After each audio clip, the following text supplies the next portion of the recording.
It's worth about $250 billion. And as the digital age expands, expect the creator economy to get even more lucrative, maybe $500 billion. We'll tell you how one creator who turned himself into a millionaire plans to profit even more. Our Journey to Forbes BLK series continues with a creators conversation with Kirk right now.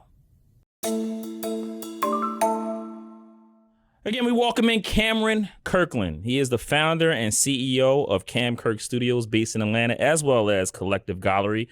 Now, this is a record label-like agency for photographers, and the discussion is part of our Journey to Forbes BLK series back in Atlanta, June 23rd to the 25th.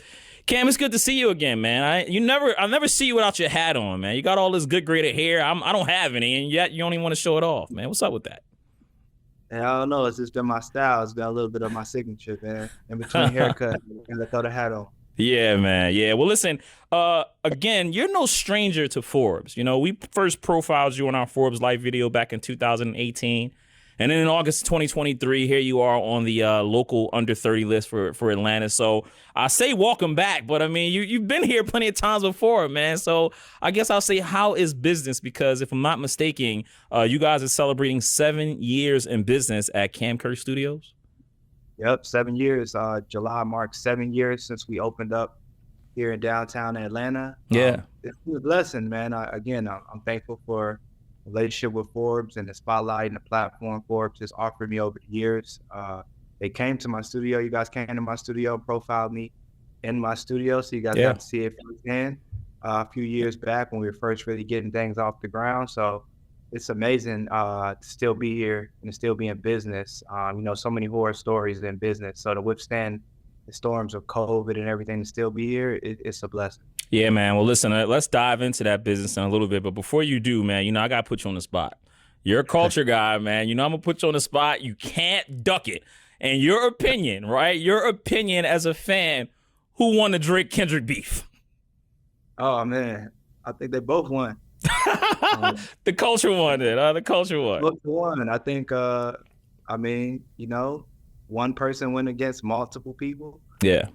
So for him to just stand up in battle with so many people coming at him, I can't necessarily say he lost, and then obviously Kendrick continued to show those who might have been sleeping on him, the range that he has. So, I think everybody said it was beautiful that it stayed on wax. I think all parties have at some point laughed about it, joked about it from what I've seen. So it was a beautiful thing, I guess, for the culture just to see, a little sparring match like that. Yeah, as you said, man, it was great for the culture, actually. I was hoping that it wasn't anything similar to what we saw with Tupac and Biggie, the outcome, at least. So the fact that it stayed on music for the most part, and we able to see that type of very rare battle between two very popular musicians, I thought it was great for the culture in general, man. But digging deep. You got to pick your selection. You can't just put me on the spot like that.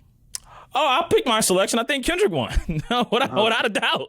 I like Drake, man, but listen, dude, when you got a song like Not Like Us and it comes on, man, and the beat, it was a moment, man. I hear that popping. I know I'm going to hear that song throughout the city every time I go back to Philly. I know I'm going to hear it I hear it in New York now.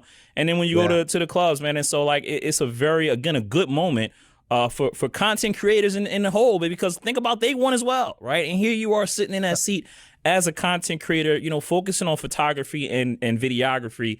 And it's so funny, Cam, in this digital age, I find myself, I'm walking down the block and I see so many young people now and they're capturing their moment. They're taking a camera and they'll sometimes turn around and say, "Oh, I'm sorry, the black." I'm like, "No, go do your thing," right? Because this is their era. This is a new generation. They're growing up with these iPhones in their hands, and me and you probably didn't have that coming up. Go back to your Wiz Khalifa story. Your phone died. You had to go buy a camera, right? But what are you seeing, man, as a content creator here in 2024? You said up the top, so much was sustained over the last few years, including a pandemic, and here we are coming out of that, a $250 billion creator economy in 2023, according to Goldman Sachs, man. And here you are now sitting in the middle of it. What are you feeling as a content creator? What are you seeing in 2024?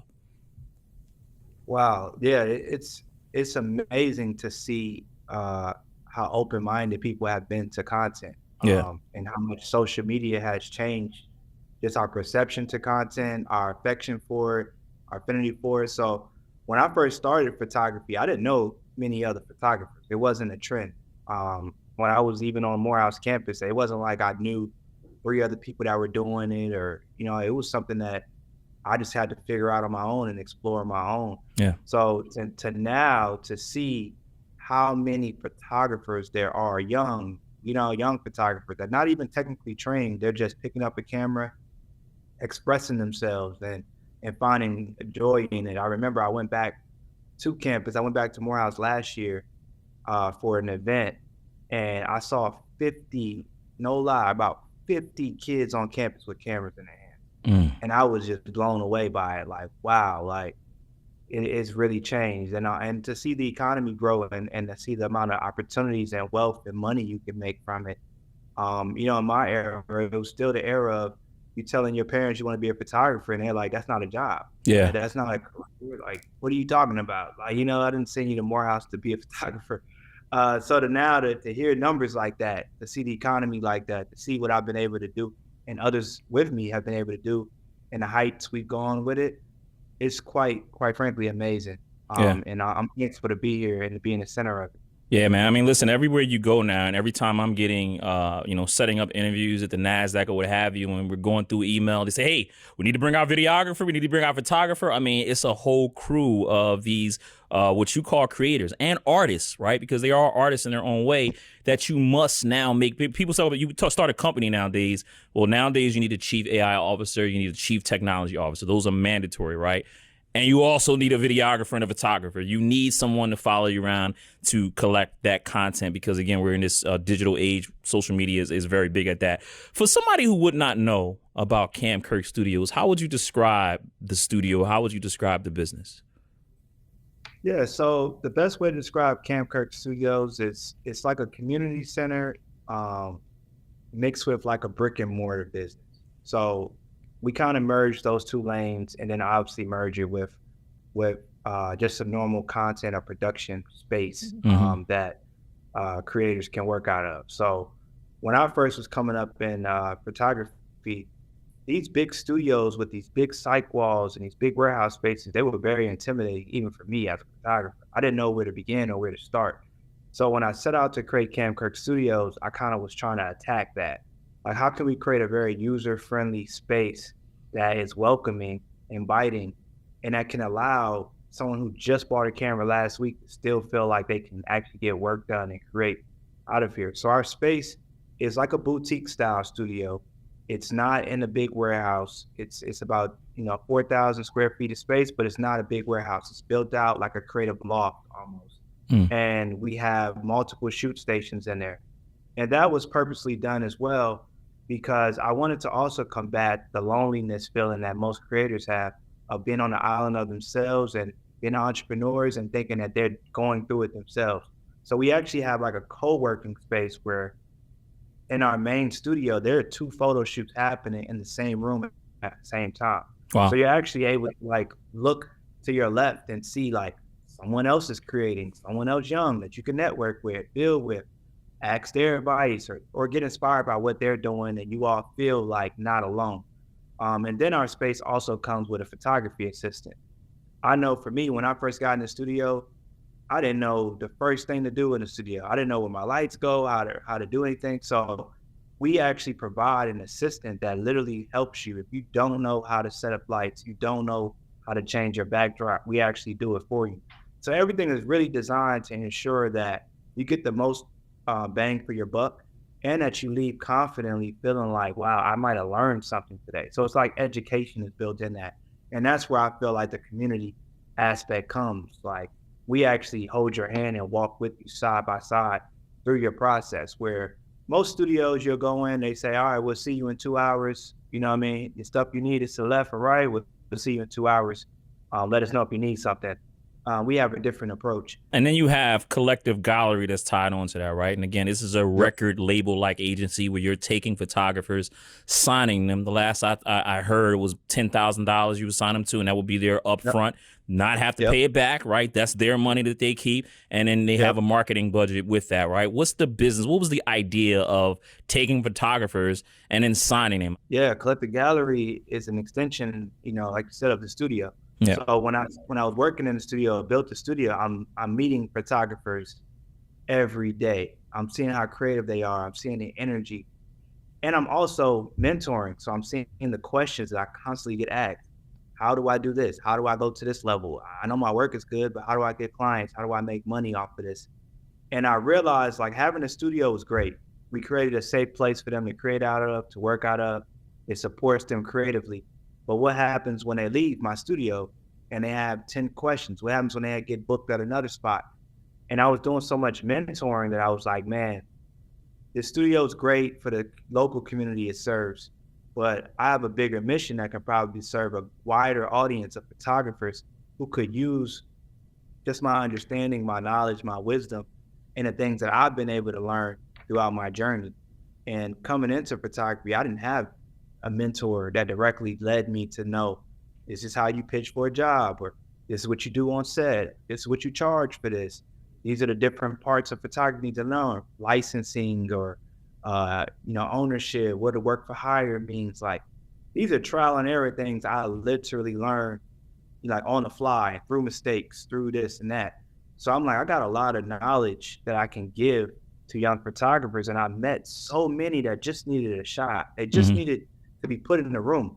I'm like, man, your photography style, if you work with Lotto or you work with Cardi B, be crazy. And that's what I was able to do with Collective Gallery. So the reason why we call it a label like and why I built it that way, because in business, one, it's a marketing thing, but in business, there are photography agencies out there, right? That business model exists where if you're a dope photographer, you can sign to a photography agency, they'll get you work, they'll take a fee off top, and they will pretty much house your portfolio and get you more jobs. But in this day and age, that's not enough if you're a photographer just to do jobs. You have to run a full business. Like what happens in between jobs? How do you monetize the personal work that you want to do? Your own IP, your own ideas. How do you sell artwork, print photography? How are you doing? What's your press look like? Like, are you telling your stories? Are you out? It's so much more that I felt agencies weren't servicing. And a lot of photographers I was speaking to were like, I'm signed to an agency and they call me when they got a job. But if they don't have a job, I don't have no support. I'm out here. So I took that, and then I also came up in the music industry. So I came in the photography industry through the back door in a sense. Like I came in through music industry and then kind of slowly positioned myself back in the photography industry. So I've been following the blueprint and a rollout plan of music artists my whole life. A lot of my business models is built off of that, right? You get your own fame, your own success, and then you open up other businesses based off of your fame and success. Yeah. Like most artists would have a recording studio. I have a photo studio. Most artists, when they have a lot of success for themselves, they start a label. And that was the concept here. Like I could call it an agency, but if I call it a label, it's the first of its kind. Right. And it's never been done before. If I start giving people cash advances, it's never been done before. Agencies will like get you work, but they're not necessarily, believing in you so much that they're going to put up $10,000 to $20,000 to say, we want you on our squad. So that was kind of like the notion behind it of starting it. And we were grateful to launch with the support of Atlantic Records. So Atlantic Records was our first 2-year partnership where our label also served as like in-house content agency team for Atlantic Records. Wow. So we were able to do work with Cardi B. We were able to do Kodak Black album covers. We worked really closely with their big artist, Cali, who's blown up. There's stuff for Jack Harlow. Like we were able to prove the model inside of the music space to really show like we have a bunch of different content creators on our roster, and we can bring a different light kind of working in-house with you all. Right. Yeah. As you said, due to liabilities as well. Makes perfect sense, man. What's the biggest positive surprise positive surprise that you found about running this creator business with photography, video? You do press photos, but what's been the biggest positive surprise about this whole process since you started 7 years ago? The amount of money that you can make is a huge surprise. The amount of opportunities, the places you can go through creativity and through your camera, your lens, the opportunities that have afforded themselves. Major surprise. I'm also surprised at just how open people are now to content. That wasn't like a normal thing. Like, I would be in rooms, people would not want cameras in the room or not want me taking pictures, and to just see how many photos are taken on a daily basis every day, it's quite amazing. Just to see the growth of the industry and the respect of the industry. I mean, I know Kevin Durant's into photography, Devin Booker's into photography, Ken Griffey Jr. retired Major League Baseball. He's a sports photographer now. Like, just to see like people coming over to our world and wanting to be photographers, wanting to capture culture, wanting to storytell. I think that those things are just amazing, and it lets me know that our story will be told for generations on, because we're in control of that now. Yeah. And I'm very happy about that aspect of it, especially as a Black man. It's like, man, no one's going to be telling our history, at least this generation. We're going to have documented proof that we own and that we are able to capture. So I think things like that are just really exciting and really surprising to see how fast it kind of took off. Yeah. Now, we talking 7 figures when you first started? Let's say I get a camera, right, and I have no experience. You telling me I can go make $1 million right fast? Or so is it going to take a little bit of time? Like, how much money can be made if you're an amateur and you're looking at this video and you maybe have a camera and you're looking to maybe go out there and get some work? Give a figure. Amateur now. I'm not going to sit here and do that for amateur. You know, you work your way up. Work your way up. I've 100% grossed millions of dollars with my camera. Wow. I'll say that. And I'll say that as an amateur starting now, I know young photographers that are, making $4,000 or $5,000 a month, consistently utilizing their camera. And this is just with local community, not even getting the shots of shooting a Nike campaign or a Puma campaign. Wow. They can make that if your hustle is there. So the money is there. It's quite funny. I just saw an article today that Spotify CEO said the cost of creating content is $0. It's like close to nothing now, which is very interesting to see the contrast of this conversation. And we're talking about how much money you can make in it. And to hear a CEO of a content company say they generate content at $0, it's interesting to see where it goes moving forward. And with statements like that and stances like that, how it could affect things moving forward. In a good or a bad way? It could be. I mean, it could be bad with the surge of AI. I'm assuming he's referring to AI. I'm assuming he's referring to lo-fi content that is now taking over social media. Like, they don't want a high-produced video like that anymore. They pull out your phone. Yeah. Grab your phone, turn it sideways, shoot this video. That's what's going viral on TikTok and Reels. It's just quick, short content. So I think everything comes in waves, but it's interesting to hear someone that sits at a CEO of $1 billion company to make a hard stance like that. And I know you got a lot of pushback on it, but it's interesting. And it's something that as photographers, we got to pay attention to, because that's what they're saying behind closed doors. Like, why do I still need to pay Cam $100,000 a photo shoot? I can go and do this with my phone. Yeah. Or this or that, or AI. It's things I'm keeping my eye out for it, because it's interesting conversations being had right now as technology continues to advance. I mean, these iPhones shoot at higher megapixels than my $5,000-$6,000 camera. Yeah. So you have to be aware of what's happening within the industry. Yeah, tell me, listen, man, you took that right out of my mouth, because later on in the conversation, I guess I don't have to ask you now. I was going to say, hey, scare me a little bit, man. What are you paying attention to that can change things? And you said it, generative AI and that wave of content that's coming, definitely scary, man. But listen, let's go back a little bit, right? You grew up in Maryland, the DMV area, PG County, Mom was a credit coach, right? Helped teach financial literacy to the community. Dad was in the military, did 2 stints, if I'm not mistaken, in Iraq.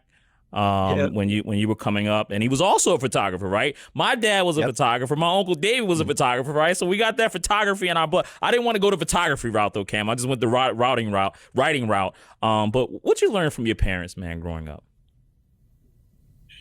I learned everything from my parents growing up. I mean, quite honestly, my mom really just taught me like more of the entrepreneurial side. Like my mom is like businesswoman, finance is important, your credit is important, climbing the ranks in a corporate ladder. My mom was vice president of her company at time before she took maternity leave for my sister. On my mom's side was entrepreneurial side.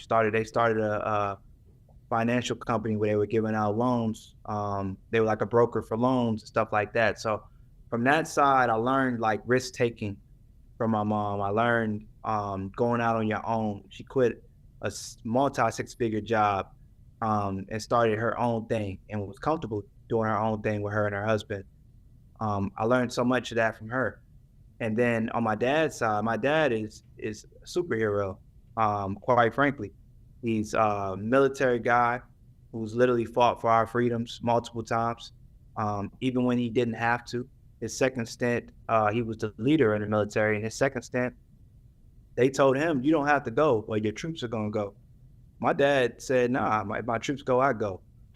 I saw that very on, just leadership, like with the qualities of being a leader, being selfless, putting others first, putting the cause first, being willing to sacrifice for the greater whatever of your family, whatever. And my dad did that also to help pay for my tuition. You know, that Morehouse wasn't cheap by no means. Yeah. And they paid it and it didn't allow me to come out with student loans or, you know, like, and part of that stint in Iraq was him. So you don't have no student loan debts? No student loan debts at all?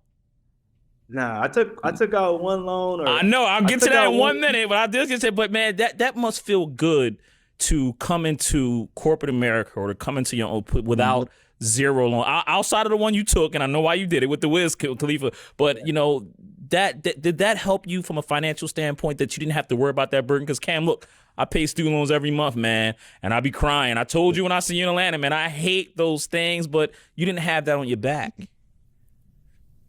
Nah, I'm so blessed and grateful for my family. You know, that being able to set me up that way. Me and my brother, and my sister's about to go to college now. So I'm so thankful for the way that they set us up. Because yes, it was freedom. You know, when I graduated, it allowed me to be able to be a photographer, right? Yeah. Not rush into corporate America. Because I didn't have like something looming over me that was like, well, you need to pay back this starting now. Like I didn't have that clock and that pressure. So forever grateful and thankful for the way they set me up. And that's what drives me, honestly, as I think about legacy and making sure it's worth their investment. Because I know I didn't go the route that they thought I would go. Yeah, because you were supposed to be a doctor, Cam. They thought you were going to be a doctor there, man. You chose a photography route. That's the only reason I was able to go to Morehouse. I said my parents down. I said Morehouse graduates the most black men into medical school every year. And that was the sell, because they were like, you're going to University of Maryland, you're staying local, you're paying the in-state tuition. And I sold them in on that. And I'm grateful that my parents trusted me, believed in me enough to let me, you know, my own life and make my own way. Yeah. And making that shift. And they didn't hold it against me. You know, they were firm and they were strong about like, you know, you need to see it through then if you're going to do it. But they didn't turn their back on me. They've supported me and been some really big fans of my work and what I'm doing now. And I know they're blown away with just like how far this has gone, especially my dad being a photographer. He ain't never seen it like this. Like this is different. Yeah. Well, I mean, listen, you kind of hit it on the money there, right? And as I kind of lead to wrap up, and definitely more from you, because Cam, you'll be joining us on stage at our Forbes BLK summit in Atlanta, man, to go more into the creator economy and what you can do with that. And I'm sure you're going to have a whole bunch of people coming up to you afterwards to ask you what's like working at Cam Kirk Studios and for advice, man. But that student loan that you took out, how much was that? Because you took that money and you booked Wiz Khalifa, and that's where the kind of spark for you, right? You did that concert, your phone died, you went out the next day and you bought a Canon T2i, right? That was your first of camera that you bought. But looking at that student loan, how much did you take out? How much you have to pay Wiz? Take me in that little that transaction there. Man, that was just a wild time of just like, I kind of miss those days of being just so free and just like trying things and exploring and being so open-minded. Yeah. But I was a big Wiz Khalifa fan. So at Morehouse, my junior year at Morehouse, I was like, I need to do something on campus. Like I can't just go skate through this 4 years and not do nothing. At that time, I thought I wanted to get into the fashion industry. So it wasn't seeing music, wasn't seeing creativity. I was seeing fashion at that time. And I had an organization that I started on campus, which was the first fashion organization at Morehouse. And I was like, we need to fundraise. We need to find a way to bring awareness to our organization. And Twitter was brand new. Twitter was like a new social platform where you could really, hey, what are your favorite artists? And they might respond. They might tweet you back. And I remember I was just listening to Wiz Khalifa every single day. I went to his Twitter page and I saw he had an email in his bio. And it was definitely emailed to his booking agent, but I was like, I wonder what happens if I reach out to this email and ask them would they come to Morehouse. It started really as that. My first pitch was, do you think Wiz would come to Morehouse and do a pop-up for his merch and I can get a lot of kids who'll be excited to see him? They completely ignored my message. Just saw that I was in Atlanta and said, hey, we're on a 50-city tour. We've booked 49 cities. The only city we haven't booked is Atlanta. No one has called us about Atlanta. Wow. What are you trying to do? So when I was reaching out to them, they told me it was $4,500 and I would just have to pay half to lock in to be able to start selling tickets. And I was just like, wow, like the timing was amazing. The new staff, the staffer loan for that second semester was available. I told my parents, like, if I take out the $4,500 on the staffer, will you guys give me the $4,500?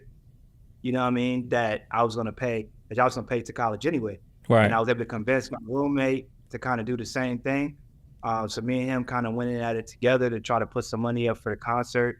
We booked Wiz for a total of $4,500.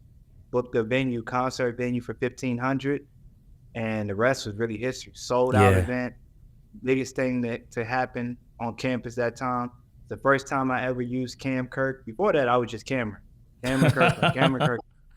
I put on the flyer because my name was too long to stretch across the whole flyer. I was like, for more information, call Cam Kirk, and I was just like Cam Kirk, and then from there the rest is truly history. One of my favorite artists of all time.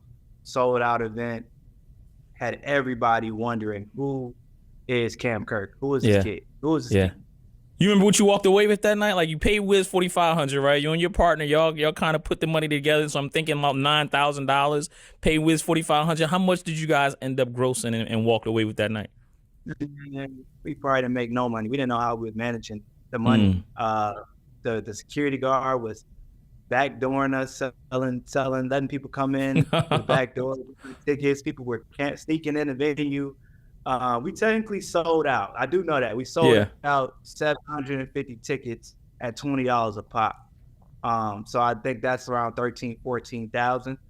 But then, you had hidden expenses that I wasn't aware of. Wiz team got there and his manager, Will, is like, where's our hotel? I'm like, well, you didn't tell me about it. Like, it was all in. I didn't know I was supposed to buy a hotel. I got to get a hotel, these other things. He wants food backstage. He wants liquor backstage. And then when you're not managing it properly, the venue is taking fees, Ticketmaster fees. Next thing you know, you can't keep up with anything. You just see the money, you see whatever you got in your pocket. And I think we had enough to split down like $4,000, which is really the money we kind of put back into it. I don't know. I know I didn't make nothing significant. Yeah. So you made about $4,000. You had to split it with your partner, $2,000 a piece. But you gained the experience though, man. If you look back at that lesson, and I know you said your mom taught you risk taking. That's what it sounds like to me. What'd you learn about that? I learned that I was destined for success.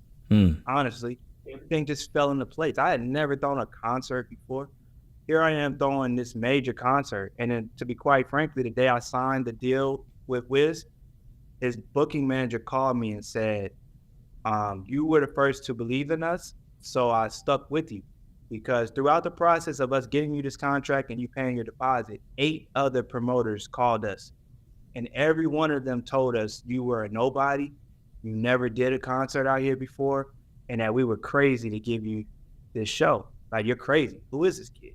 Like 8 other people. And some people I still bump shows with today. I'm like, wow, you didn't even know. So I was up against a lot of obstacles to make that happen. And when I was able to do it, it just made me feel like I was moving in my purpose. And everything I've ever tried to do from an entrepreneurial spirit has always been that easy. Yeah. Like, it's always been that easy for me. I find my most friction when I try to work for somebody.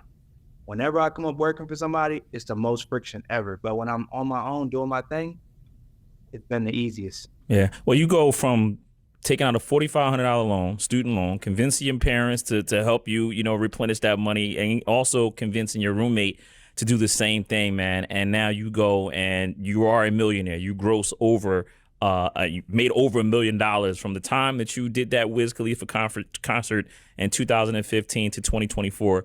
Cam Kirk is a millionaire based off photography and videography. Yes, sir. Blessing. Wow. What is the business lesson that you want other content creators to take from your journey? Because your journey is deeper than what you've already described, Cam. It goes way deeper because, again, you've seen so much stuff. We haven't even talked about what you've learned from a business marketing standpoint at Morehouse, but even more when you was rolling around with Young Scooter, right? I mean, that's the marketing that you learned there. So your story is very rich and deep. But what would you want a content creator to take from what you've done and what they can do? My 2 big lessons to content creators are this. One, at the beginning of your career, you got to determine if you're an entrepreneur content creator or you just love content creating. If you're an entrepreneur content creator, then you're on a mission like me. And you have to treat everything you do like a full business. You have to be focused on the marketing, the PR, the accounting, the promotion, the customer relation management. You got to focus on the full gamut of what it takes to be a brand at that point. You are positioning yourself as a brand, and you have to be built for it. The sacrifices, the longevity of it, trusting other people. If you're someone that's very stingy and not open-minded to those things, if you're someone that doesn't want to learn anything besides content creating or using your camera, not a bad thing at all. Don't let nobody tell you have to be an entrepreneur just because you're a photographer. You can go work a really great job being head of photography for a major company, working underneath an umbrella of a company, and they send you work, and you just work on projects. Hey, I work at this agency, and we have to shoot this for this client, and they just tell us what we shoot. And you don't have to worry about brand building. You don't got to worry about all the other investment things I have to do on a daily basis to keep my brand hot, keep the company name relevant. You don't got to worry about that. So my first step is just understand what path you want to go in, and don't let nobody tell you you have to be an entrepreneur just because you're a creative. That's not true. And I want people to understand that, because a lot of people think you have to be an entrepreneur and they fail. And then when they fail, they end up giving up on their dream completely and start working something else. Where if they knew there are 2 paths, they can actually explore it in a better way that fits their narrative and what's for them. Yeah. Now, if you like me, you want to be an entrepreneur, you got to strap up, because it's time to work. It's a lot of work that goes into it. It's a lot. And you got to be making sure that you're working on every aspect of yourself as a business and as a brand. Yeah, most definitely, man. Well, listen, I get you out of here on this, man. I always end my conversations on good to great. And again, thank you so much, man, for the entrepreneurial journey talk, and more from you at the BLK Summit on June 24th, that Monday. But good to great, we always end it on that. Best business book I've ever read, Jim Collins. What's the difference between a good photographer and a great one? Okay, I like that. A good photographer is someone that understands the skill set as it relates to photography. You understand ISO, f-stop, you understand the technical sides of it. I think you're a good photographer. A great photographer understands all of that and also knows how to manipulate and create his own style from that. They understand that photography is a skill set first and an art form second, but they're just as equally good with the art form as they are with the skill set. And good photographers are just great with skill sets. And great one understands both. Yeah. Cam Kirk, CEO, founder of Cam Kirk Studios, as well as Collective Gallery, my brother. Thank you so much for the time. Congratulations on all the success, man. And I look forward to seeing you at the Forbes BLK Summit on stage where you're going to drop some more jewels and insight, man. Your entrepreneurial journey has been great, and it's going to continue to be great, man. I appreciate the time. Man, thank you for having me, man. I'm excited about it. See you soon, man. Absolutely. Cam Kirk Studios, Forbes BLK. We'll see you in Atlanta.